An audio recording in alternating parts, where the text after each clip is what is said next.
Bincang bersama. Hai semua listeners, balik lagi dalam podcast Bincang Bersama. Kali ini kita akan ngobrol-ngobrol sama sosok yang pastinya sudah cukup familiar ya, malang melintang di layar televisi dan juga layar film. Dan kali ini Audrey sudah bersama dengan Giorgino Abraham. Hai Gino. Halo Audrey, apa kabar? Sehat. Gino gimana? Tuhan, good, I'm good, terima kasih. Yes, dan hari ini kita akan ngobrol banyak tentang film yang akan rilis ya dalam waktu dekat, film yang cukup unik dan membawa perspektif baru menurut Audrey. Betul. Tapi sebelumnya kita mau main game dulu, boleh nggak? Boleh, apa itu gamenya? Oke, kita mau uji ingatan Gino gitu ya, karena kan sudah aktif di industri entertainment sejak umur 17 tahun, benarkah? Kira-kira ya setahun lah setelah Indonesia merdeka lah. Lama banget. Legend kamu. 2000 berapa ya? 2011, 12. Oke, berarti ya sekitar segitulah ya. Segitulah ya. SMA. Yes. Nah, berarti benar ya, sekitar mungkin 17-18 tahun lah ya. So kita mau flashback dulu dengan karirnya Gino. Kita mau minta Gino untuk tebak kira-kira Gino memerankan apa di cuplikan gambar berikut ya. Kita langsung masuk ke gambar yang pertama. Oke, 1, 2, 3. Nih, film bersama Maudy Ayunda ya. Ingat gak ini menjadi apa di film apa? Ini film Tendangan dari Langit. 2011 kalau nggak salah, apa 2012. Ini peran aku jadi teman sekolahnya Maudy. Namanya ingat nggak? Hendro, benar?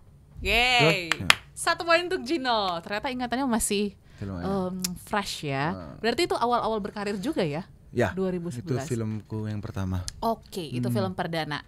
Kalau film perdana mungkin masih ingat lah ya. Film kedua mungkin ini sepertinya. Ingat gak? Ini kayaknya udah mulai aura-aura bad boy. Kalau tadi kan good boy kayaknya ya. Ini film Bebas. Bebas, oke. Betul. Jadi udah mulai senyum. Bentar. Ingat gak kira-kira?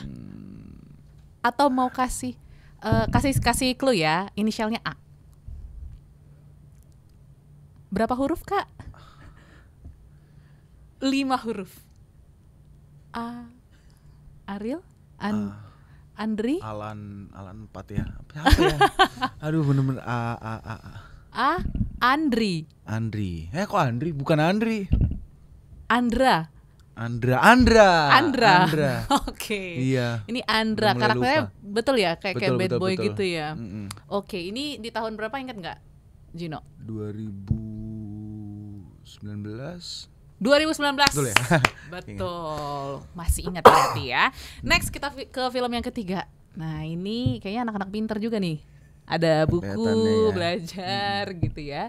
Ini aku ingat. Ini apa filmnya itu? Pengejar Angin. Betul, di tahun 2000. Tadi kan 13, 14, 12, 10, 9. Dicoba semua. 2011. Jadi apa tuh? Ingat nggak? Jujur sama karakternya lupa lagi. Y huruf Y. Yesus. Jadi apa ya? Tokoh-tokoh mirip dikit lagi, dekat juga dengan tokoh yang disebut. Ayahnya Yesus siapa? Masa Yusuf? Iya bener, Yusuf. Enggak lah. Emang iya? Yusuf. Betul, data yang kita dapat sih Yusuf ya? Mungkin ya. Tapi karena udah Maaf, 2011 lupa, ya, lupa. it's okay. Tapi ingat ini film apa tau? Oke, kita lanjut lagi ke ini pasti ingat sih. Ini salah satu film yang boom ya. Ini film Bumi Manusia. Peran aku sebagai Robert Melema. Betul. Tahun berapa? 2019. Yes, good. Next, kita ke film berikutnya. Ini series ya kalau nggak salah. Oh, ini aku tahu. Ini yang viral juga nih.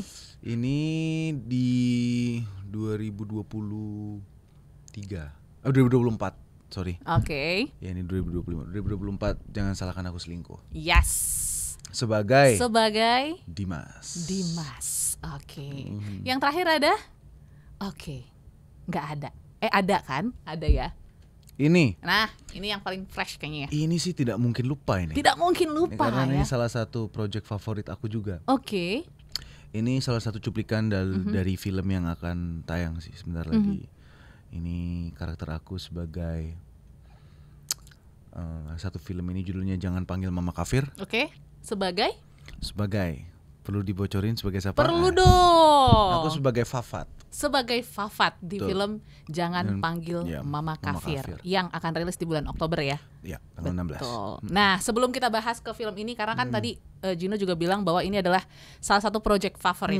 Cuman kita mau flashback dulu nih perjalanan karir. Kayak tadi aku bilang ya, dari umur 17 tahun mungkin ya, sekitar segitu ya. 17 tahun akhirnya memulai industri entertainment. Sebenarnya awalnya itu kenapa? Karena kan kalau nggak salah kamu dulu sempat tinggal di Aussie juga ya? Betul. Aku dulu sempat tinggal di Melbourne dan kita sudah pindah satu family ya for good ke sana. Dan jadi selesai kelas 6 SD aku pindah tuh ke Melbourne sama family. Oke. Di sana kita udah pindah ke sana karena papa dapat kerjaan di sana. We moved there for good. Kita udah dapat permanent residence. Stay di sana. Terus ya sudah dari sana nggak ada pemikiran untuk balik ke Indonesia. Oke. Aku menekuni sekolah di sana. Terus fokus sama sepak bola karena aku mau jadi pro. Oh, oke. Mau jadi pro, emang mimpian aku sih. Tiba-tiba aku lagi liburan ke Jakarta, mulailah ditawarin coba casting gitu. Sedangkan aku belum tahu tuh casting apa. Dan pertama yang mengenalkan aku sama industri ini sebenarnya keluarganya Randy Pangalila, salah satu pemain kita juga gitu yang udah nggak asing lagi pastinya Kak Randy Pangalila. Kebetulan papanya Randy sama papa aku itu udah kayak keluarga gitu, kayak sahabat banget. Dan dari situ dikenalin, coba deh casting Gino. Apa itu casting? Nggak tahu, akhirnya coba berapa kali selama 2 minggu sih, lagi liburan sekolah gitu. Coba. Pas balik ke Australia tertarik gitu. Oh, oke. Jadi itu ya awal mula pintu gerbang di industri ini terbuka. Ternyata ada peran dari ayahnya Randy juga ya. Kita flashback lagi ya sedikit. Boleh. Ini ada beberapa foto-foto Gino sewaktu muda, walaupun sekarang juga masih muda sih ya. Kita next, masih ingat gak ini masa-masa kapan ya? Oke. Ini di mana, di Indonesia ya? Ya. Di Indonesia ini lagi syuting sinetron, salah satu project. Waktu itu udah tahun berapa, udah lama banget. Film ini, sinetron ini judulnya Aku Anak Indonesia. Ya. Masih ingat ya? Masih ingat. Karena ada. Iya. Aku ingat foto ini karena ini aku ingat panas banget lokasinya. Oh, karena pantai ya kayaknya. Itu terlalu panas dan ya panas banget. Dan kita syuting seharian. Full itu dari subuh ketemu pagi hari. Parah banget lah. Tapi ya. Ini awal karir berarti ya. Oke, next ke foto berikutnya. Ini kira-kira masih umur berapa nih Gino di? Aduh, nggak tahu ini ya, jujur aku agak lupa. Ini 2000 kayaknya ini 14 mungkin ya kalau nggak salah. 14 ya. Oke, dengan style rambut yang masih seperti ini ya, belum jadi Gino yang gondrong. Betul. Next. Nah, ini kayaknya satu passion yang mungkin masih banyak orang yang tahu atau nggak tahu nih. Ya, ini aku lagi ngisi ini sih. Waktu itu lagi ngisi lagu bareng-bareng sama beberapa cast untuk satu project. Aku lupa apa. Jadi ya kita nyanyi rame-rame bareng-bareng. Oke, nanti kita juga bahas tuh ya passionnya Gino dalam nyanyi. Soalnya ada beberapa single juga kan. Next, kita lanjut ke foto berikutnya. Ini aku lagi syuting sinetron nih, belum lama nih, Love Story. Series. Ini lama banget syutingnya, jumlah episodenya panjang juga, sekitar 700 something atau 800 episode. Ya, ini semasa COVID. Dan 700 episode, kebayang banget sih. Masih ada foto lain? Masih ada lagi? Nah ini nih. Ini Gino mode apa nih? Ini aku lagi syuting video klip. Video klip? Untuk single aku. Oke. Ya. Single yang keberapa nih? Ingat gak? Pertama. Oke, ini single pertama Gino. Oke, sepertinya sudah habis. Oke, siap. Sudah habis. Udah pusing juga ya, flashback sedikit ya, nginget-nginget masa lalu. Tapi ya itu ya, namanya perjalanan karir. Pasti ada transformasi, ada perubahan pasti. Gitu ya. Baik dulu mungkin ya mungkin orang banyak kenal Gino itu di sinetron. Betul. Gitu ya. Dan sekarang kita mau lanjutin tadi cerita terkait dengan karir ya, karena gerbang pembukanya ya dari ayah Reni Pangalila, terus akhirnya tertarik. Cuma kan tadi Gino bilang bahwa masih punya passion jadi pro player dulu. Sebagai pemain sepak bola, betul. Nah, gimana itu jadi impian dari kecil sebenarnya, karena ya namanya anak muda, pengennya kan jadi pasti nggak jauh-jauh dari atlet. Kalau nggak jauh-jauh paling ya polisi, tentara. Ya, itu kan jarang yang pengen jadi saya pengen jadi aktor. Ya pelukis gitu kan jarang, seni, atau aktor jarang pasti. Terus by the time ya aku tekuni terus olahraga, pengen jadi pemain sepak bola, and it was going uphill cukup baik. Ikut SSB di sana juga, ikut kompetisi rutin, seminggu 3 kali kita pertandingan, ada kompetisi, ada turnamen semua. Sampai akhirnya ada tadi cerita tadi di mana aku lagi liburan ke Jakarta dan dapat tawaran untuk ikut casting. Terus sepertinya I feel like kayaknya ini seru banget nih kalau aku tekuni gitu loh. Kenapa? Karena nggak semua orang bisa dapat kesempatan untuk mendalami industri ini gitu. Which is satu, wah ini kayaknya oke banget nih gitu. And you know, kalau I have to be realistic bahwa untuk jadi pro footballer it's really hard, susah banget. Apalagi ya kompetisinya sangat masif ya.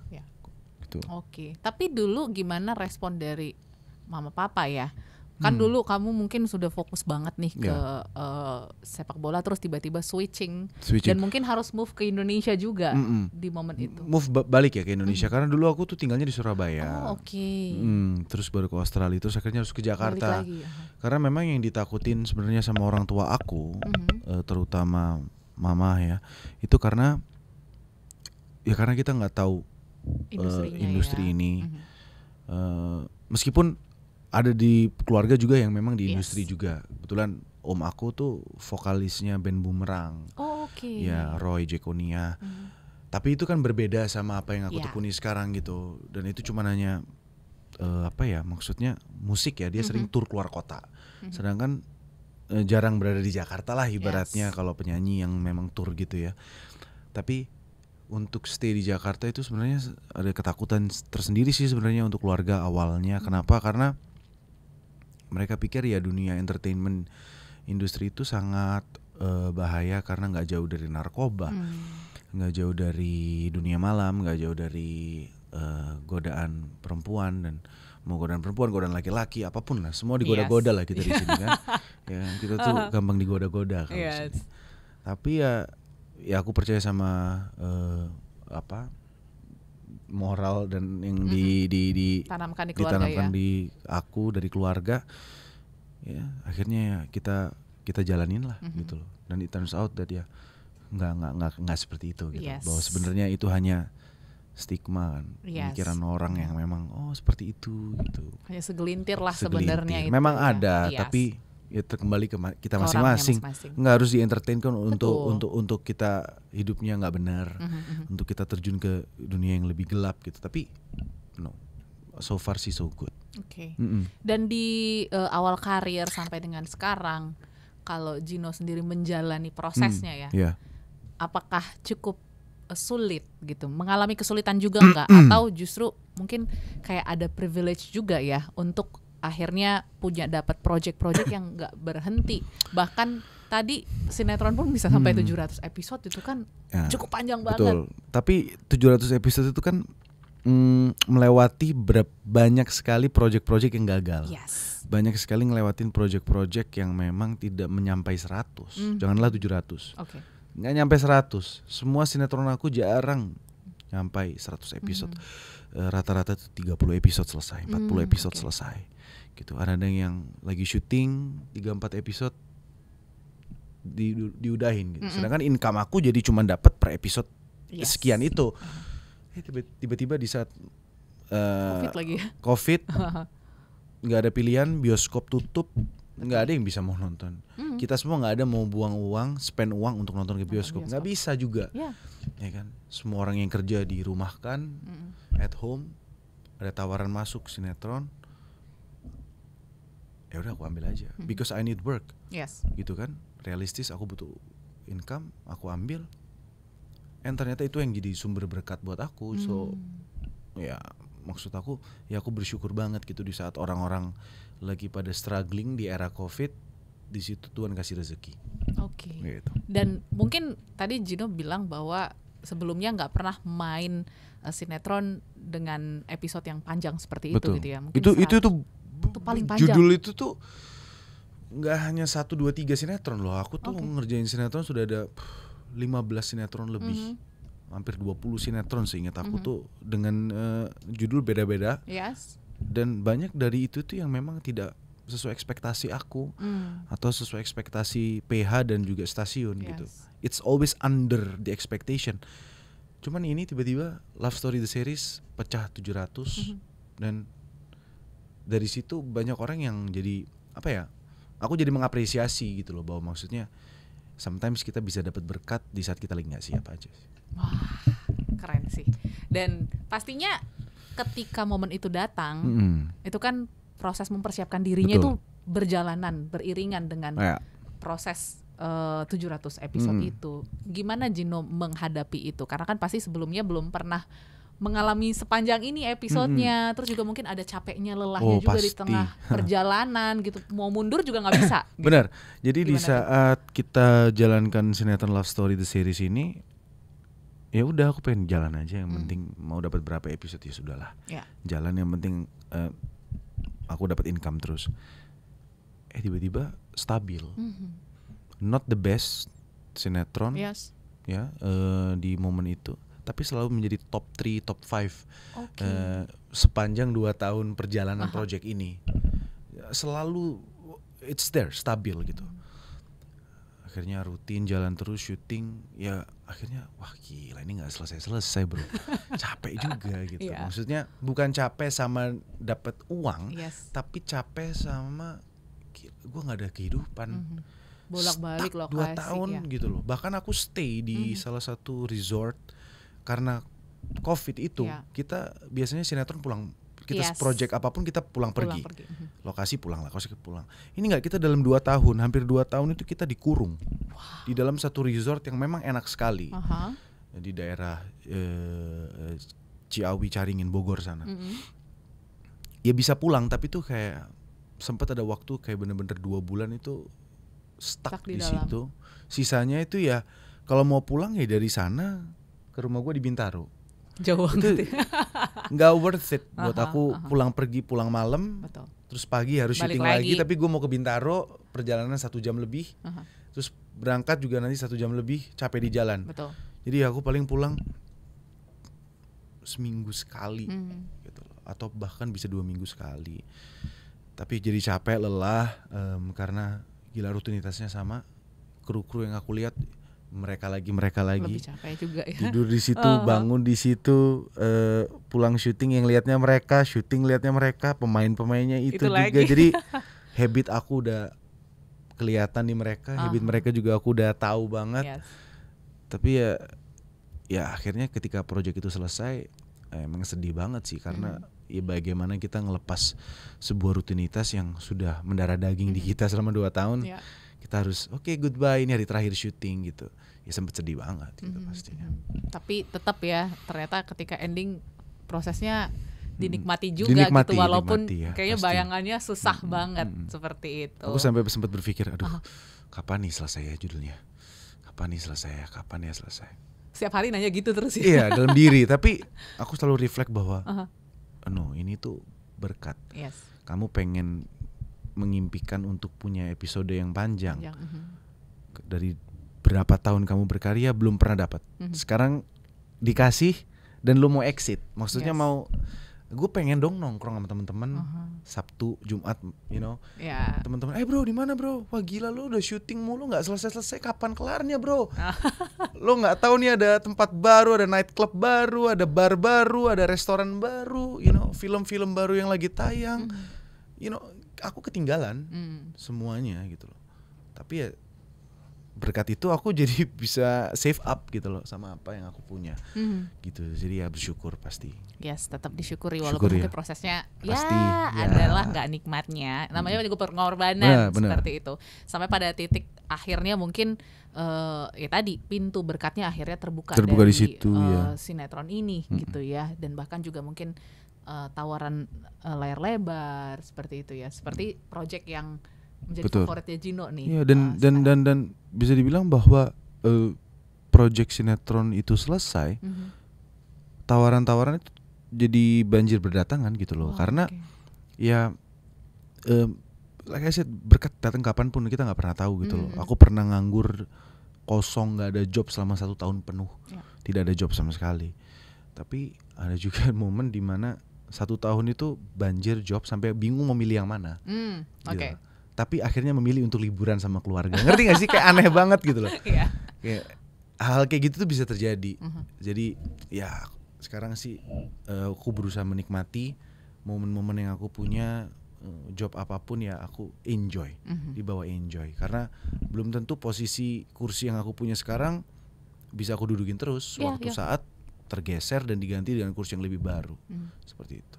Oke. Nah tadi ke-spill sedikit ya, mungkin semakin dewasanya kita, kadang kita lebih realistis juga gitu. Pasti. Ya. Nggak harus mengejar project terus menerus, tapi juga kita pengen punya quality time dan pasti punya idealisme sendiri. Pasti. Nah, seperti project yang satu ini gitu ya, jangan panggil Mama Kafir. Pasti ada idealisme Gino sendiri nih, kenapa memilih dan memutuskan untuk terlibat dalam project ini. Sebenarnya apa hal yang membuat Gino tertarik menjadi Fafat di film ini? Yang membuat aku tertarik adalah karena cerita ini itu cerita yang menurut aku relate banget sama kehidupan aku pribadi dan juga sama kehidupan banyak teman-teman, orang-orang di sekitar aku, bahkan di luar yang aku kenal. Tapi isu ini tuh nggak pernah dibawa ke atas meja gitu loh ya. Maksudnya ini cukup menjadi yang ya udah, if you know aja gitu loh. Tapi nggak pernah divisualisasikan, diobrolin. Yuk kita diskusikan bersama-sama secara publicly. Dan menurut aku ini salah satu panggung untuk menunjukkan bahwa ini topik yang perlu dibicarain. Dan there is an outcome to this. Tapi ya melewati banyak struggles pastinya. Gitu.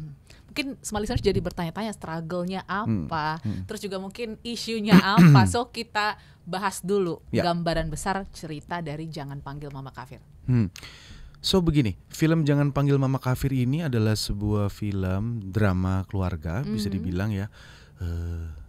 Base-nya dia religion, di mana ini ada kisah tentang aku yang berperan sebagai Fafat dan my partner di sini Michelle Judith yang berperan sebagai Maria. Ya kita punya kita lahir dari keluarga yang berbeda pastinya. Kita kenal di satu tempat dan ternyata we have a mutual feelings ya. Kita saling suka satu sama lain sampai akhirnya kita menikah. Ya tapi menjadi problem utamanya adalah kita punya perbedaan agama, itu yang kita harus pikul bersama, which means Fafat sendiri berasal dari keluarga Muslim, laki-laki Islam yang memang sangat patuh dan menganut agama Islam dengan baik, gitu. Itu sudah menjadi prinsip ya, prinsip keluarga Fafat dan sudah turun temurun lah ibaratnya seperti itu. Bahkan di sisi Maria pun yang dimainkan Michelle Judith juga sama seperti itu. Dia berasal dari keluarga Nasrani, keluarga Kristen yang memang dilahirkan dan memang cukup kuat juga di sana gitu. So ketika ada dua orang dengan background agama yang berbeda bertemu di tengah because of love, ini menjadi problem karena ini mau dibawa kemana nih? Apalagi di negara kita. Mau dibawa kemana? Kalau kita bicara tentang di Eropa atau di mana, nggak jadi isu besar ini ya. Kita, ini nggak akan jadi nih, baju ini nggak jadi gitu loh. Karena nggak make sense buat mereka. Ya lu, gua. Hubungan lu sama Tuhan lu, gua sama Tuhan gua. Lu nggak punya agama, kalau gua cinta sama lu, ya gua cinta sama lu, that's it. Nggak usah lu ke gereja, nggak usah lu ke musola. Tapi kalau lu nggak percaya, nggak apa-apa. Gua doang kok yang pergi. Sedangkan pemikiran seperti itu di negara kita masih belum bisa, which is ini menjadi problem sebenarnya kan untuk negara kita. So ya ini cerita yang menurut aku sangat relate banget ke masyarakat, bahwa untuk menggabungkan agama yang berbeda ini susah banget sebenarnya. Harus ada toleransi, harus saling pengertian, ada rasa, ya pastilah itu semua nanti akan terbuktikan, terangkum semua di film ini gitu. Oke, berarti akan banyak feelings ya di dalam. Pasti. Ya, baik dari ketakutan, dari kekhawatiran, mungkin rasa cintanya yang besar juga akan tergambarkan ya, dan mungkin ya akan banyak sekali yang relate dengan situasi seperti ini. Tapi yang menariknya kalau Audrey lihat dari trailer ya, ini kan menyangkut juga kepada parenting ya, anak ya. Ini juga yang mungkin jadi tantangan juga dalam pernikahan perbedaan agama seperti itu. Dan karakter si anak nih yang kayaknya mencuri juga perhatian ya. Betul. Memang menurut aku karakter Laila ini anak dari Fafat dan juga Maria yang dimainkan oleh Humaira Zahra, dia karakter yang sangat bagus, sangat baik, lovely banget. Jadi buat kita sebagai penonton untuk kita merasakan emosinya, dia berperan besar banget di sini untuk menggiring kebingungan satu karakter. Ini gue harus kemana sih? Ke mama gue apa ke papa gue gitu. Jadi ajaran apa yang harus aku ikuti? Karena aku dilahirkan, aku berhijab di sini, si Laila ini berhijab, dia harus sholat dan semuanya, tetapi dia harus mendapatkan ajaran dari ibunya yang memang non Islam, which is yang dia Kristen. Jadi perjuangan seorang ibu untuk mendidik anaknya dengan agama yang dia tidak kuasai. Kenapa? Karena di sini karakter saya Fafat meninggal dunia di 30% awal film. Dari case di mana akhirnya meninggal. So sosok ibu ini tuh kehilangan arah. Anak ini kehilangan arah, harus bagaimana? Belum lagi ada hak asuh yang ikut terlibat di sini dari pihak orang tua Fafat dan juga orang tua Maria.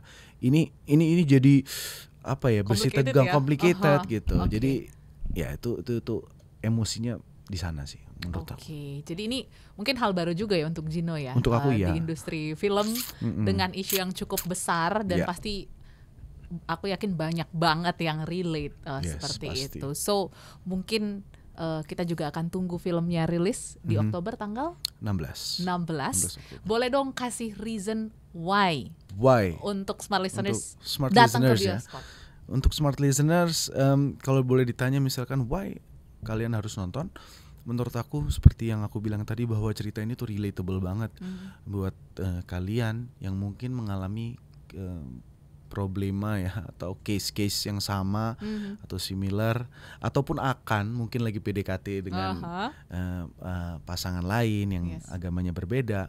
Ini worth to consider juga sebenarnya, perlu dipertimbangkan, tapi nggak perlu kita takuti juga menurut aku, asalkan ada toleransi yang besar. Itu penting karena memang ya kita nggak bisa, itu kembali ke ego sih. Bagaimana nanti kalau kita punya anak ini mau dibawa kemana gitu, religinya mau dibawa kemana, ke kiri apa ke kanan gitu. Ya jadi itu sih menurut aku, untuk smart listeners wajib sih untuk nonton film ini, dan dijamin akan memberikan emosi yang luar biasa, kesedihan, haru, ya ada sedikit love story di sini, tapi bukan menjadi garis utama ya, gitu, seperti itu sih. Oke, tapi untuk teman-teman yang mungkin gak relate juga pastinya akan mendapatkan perspektif toleransi ya. Supaya kita lebih belajar lagi menerima perbedaan-perbedaan di sekitar. Betul. Supaya gak ada judging, gak ada pandangan-pandangan sebelah mata akan case-case yang terjadi di sekitar kita. Yes. So wajib datang ke bioskop di tanggal 16 Oktober. Akan ada keseruan antara Giorgio, Michelle Judith, dan Humaira ya. So thank you Gino, sukses untuk filmnya, semoga sukses karena ini akan menjadi solusi juga ya untuk teman-teman yang sedang mempertanyakan hal ataupun case seperti ini. So kita pamit dari podcast Bincang Bersama, sampai jumpa dan sukses untuk Anda. Bincang Bersama.